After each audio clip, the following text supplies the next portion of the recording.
Assalamualaikum warahmatullahi wabarakatuh. Selamat pagi teman-teman para peternak Indonesia, sukses selalu ya.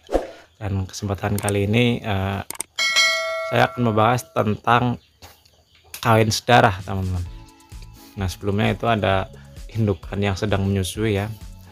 Ini indukan yang satu ini tuh ketika menyusui tidak lihat jam, tidak lihat waktu teman-teman. Pasti siang hari, entah sore hari, entah pagi hari pun menyusui anaknya. Jadi perkembangan dan pertumbuhan anaknya itu sangat pesat sekali, luar biasa. Ditambah lagi anaknya itu cuma 3 ya, jadi pertumbuhannya sangat luar biasa sekali teman-teman. Nah jadi kembali ke pembahasan. Nah, ini sebelumnya saya sering membuatkan video di pagi hari ya, karena sempatnya di pagi hari ya, karena sekarang kegiatan di sore hari itu padat teman-teman, padat ngarit ya untuk kelinci dan untuk domba. Jadi untuk pagi harinya agak longgar, jadi saya buatkan video di pagi hari. Nah untuk teman-teman yang kita lanjut ke pembahasan ya. Jadi kawin sedara itu seperti apa sih? Nah itu kan banyak pertanyaan ya, banyak pertanyaan teman-teman tanya apakah boleh kawin sedara itu dilakukan dan apa efek samping dari kawin sedarah. Nah ini akan saya jelaskan ya. Yang pertama itu apa sih kawin sedarah itu? Nah ini teman-teman, kawin sedarah adalah kawin yang antara 2 ekor kelinci kita kawinkan. Itu contohnya seperti ini indukan teman-teman, kita kawinkan dengan bapaknya ini. Nah ini termasuknya kawin sedarah teman-teman ya. Terus lagi ketika indukan ini menghasilkan anaknya kita kawinkan lagi yang pejantan dengan indukannya ataupun ibunya. Nah itu kawin sedarah. Terus lagi satu lagi ya, anakan dengan anakan yang dihasilkan satu indukan. Nah itu termasuknya kawin sedarah. Nah itu teman-teman, itu yang disebut kawin sedarah. Jadi kawin yang masih satu keturunan. Nah jadi antara bapak dengan anak, antara si ibu dengan anak, dan anak dengan anak. Nah itu termasuknya kawin sedarah. Nah jadi teman-teman yang masih bingung apa sih kawin sedarah, nah ini penjelasannya teman-teman antara kawin sedarah ya. Terus yang kedua adalah apakah kawin sedarah itu boleh dilakukan atau tidak. Nah ini penjelasan versi saya ya teman-teman, versi saya dan sepengalaman saya. Entah di peternak lain seperti apa, tapi ini versinya saya sendiri.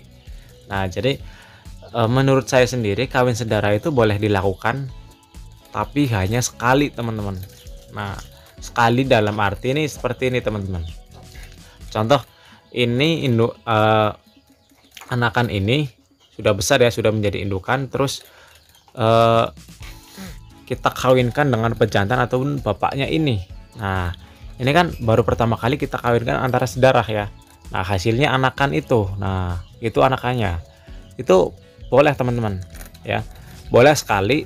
Tapi ketika anakannya udah besar, anakannya yang betina itu sudah besar, tumbuh dewasa, tumbuh menjadi indukan. Nah anakan berarti anakan dari ini ya, betina ini kita kawinkan dengan kakeknya, itu menurut saya sudah jangan teman-teman, tidak boleh ya. Berarti cukup satu keturunan aja yang kita kawinkan dalam perkawinan sedarah. Nah jadi cukup satu keturunan aja. Nah itu jadi, tapi teman-teman ketika teman-teman ingin mengawinkan lagi ya antara si anak ini dengan bapaknya lagi, itu boleh teman-teman, nggak masalah. Tapi keturunannya jangan kita kawinkan dengan si bapaknya lagi, jangan. Ataupun anakannya yang pejantan kita kawinkan dengan si induknya, itu jangan teman-teman, jangan ya. Sebisa mungkin ketika kita melakukan perkawinan sedarah itu ambil satu keturunan aja. Nah ambil satu keturunan aja, terus nanti anakan ataupun hasil perkawinan sedarah itu kita kawinkan dengan beda pejantan yang tidak ada gen sedarah itu. Nah fungsinya apa? Fungsinya adalah ketika kita ingin menghasilkan anakan dengan kualitas yang baik, sebisa mungkin hindari kawin sedarah dengan dalam jangka waktu yang panjang ya, karena nanti dikhawatirkan anakannya itu lama kelamaan akan kurang baik. Tapi ketika kita lakukan kawin sedarah dengan satu hasil pertama untuk satu keturunan itu ya, keturunan pertama itu keturunannya masih bagus teman-teman, tapi ketika keturunannya itu kita kawinkan sedarah lagi, nah nanti lama kelamaan hasilnya akan semakin jelek. Nah terutama ketika kita ingin mendapatkan hasil yang bagus ataupun hasil yang maksimal dalam beternak, terus kita mengedepankan kualitas ternak kita untuk dijual. Nah sebisa mungkin ya, saya ingatkan kepada teman-teman semua, sebisa mungkin itu jaga kualitas ternak kita, jangan sampai kita kawinkan sedarah dalam waktu yang panjang. Boleh kita kawinan sedarah tapi cuma satu kali keturunan aja, itu teman-teman. Jadi itu saran saya teman-teman. Nah terus efek sampingnya apa? Nah ini efek sampingnya teman-teman, ketika kita mengawinkan kelinci sedarah ya dalam jangka waktu yang panjang. Contoh ketika si indukan ini kan sudah menghasilkan anak gitu ya. Nah anaknya sudah besar dewasa, kita kawinkan lagi dengan pacaknya, pejantannya ataupun kakeknya. Nah terus menghasilkan keturunan lagi. Nah keturunannya itu nanti kemungkinan besar akan menurun kualitasnya. Apalagi ketika anakannya sudah besar lagi, kita kawinkan lagi dengan kakeknya lagi. Nah itu nanti lama kelamaan hasilnya adalah gennya itu sudah berkurang, gen yang baik teman-teman. Nah entah itu gen apa ya, saya belum begitu paham, tapi ketika teman-teman terlalu lama ataupun terlalu sering mengawinkan sedarah ya dengan generasi ke generasi, nah nanti dihasilkan keturunannya itu jelek teman-teman. Jelek dalam arti pertumbuhannya kurang, terus daya tahannya juga menurun, gampang terkena penyakit itu teman-teman. Nah itu, jadi saya sarankan teman-teman semua ya, ketika teman-teman itu beternak, jangan sampai teman-teman itu terlalu sering mengawinkan kelinci dalam keturunan yang sama ataupun sedarah. Itu jangan teman-teman.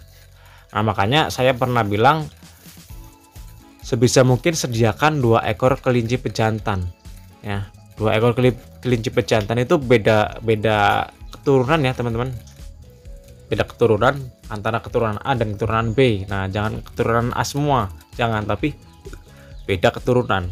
Fungsinya buat apa? Nah ini nanti nyambungnya adalah ke perkawinan sedarah ini, menghindari perkawinan sedarah. Nah itu fungsinya teman-teman. Nah contoh seperti ini teman-teman. Nah ini kelinci ini, anakan ini ya, saya buka dulu. Nah ini kelinci NZ ya, anakan ini itu adiknya yang ini teman-teman, adiknya yang ini. Nah ketika di sini ada kelinci pejantannya sampai besar kita kawinkan sama kakaknya ini, itu boleh teman-teman, boleh, tapi cuma satu kali generasi aja. Terus misalkan kayak antara kelinci yang di bawah ini sama yang di atas ya, kakak adik ini kita kawinkan terus menghasilkan anakan. Nah anakannya itu jangan kita kawinkan dengan kelinci yang ini lagi, jangan teman-teman. Kita kawinkannya dengan kelinci yang keturunannya itu berbeda, karena nanti lama kelamaan kelincinya itu jadi kurang bagus kualitasnya. Apalagi untuk kelinci berdaging ya, kelinci berdaging nanti hasilnya jelek teman-teman. Nanti keturunannya itu jadinya kecil ya. Di samping keturunannya kecil, pertumbuhannya juga kurang cepat. Nah itu nanti dikhawatirkan akan lambat panennya. Nah itu, jadi penjelasan tentang perkawinan sedarah menurut saya boleh, tapi cuma satu keturunan saja teman-teman. Satu keturunan saja itu sudah cukup. Nah nanti pejantannya kita ganti. Nah yang paling utama adalah kita harus mengedepankan pejantan teman-teman. Sebisa mungkin kita harus jeli, harus cermat dalam mencari pejantan ya, terutama untuk menjadi pemajak.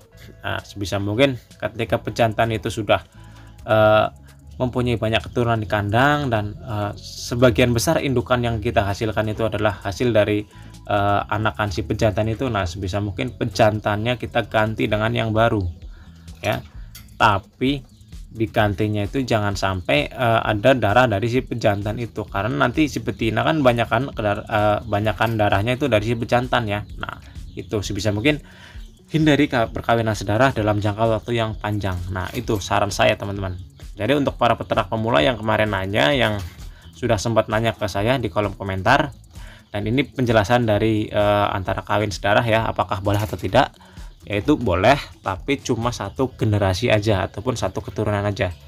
Boleh kita kawinkan berulang-ulang antara misalkan anakan dengan indukan, boleh kita kawinkan berulang-ulang, tapi nanti hasil dari perkawinan ini jangan kita kawinkan dengan anakan yang ataupun keturunan yang sama, itu jangan sampai. Nah, itu aja ya, mungkin itu aja dari saya. Ketika teman-teman kurang jelas, tinggal tanyakan di kolom komentar aja ya, ataupun ada yang mau request tentang pembahasan video apa yang nantinya akan saya bahas ya, dan tinggal komen aja di kolom komentar, ataupun mau memberi masukan kepada saya supaya nanti saya bisa memperbaiki apa yang harus saya perbaiki ya, tinggal komen aja di bawah.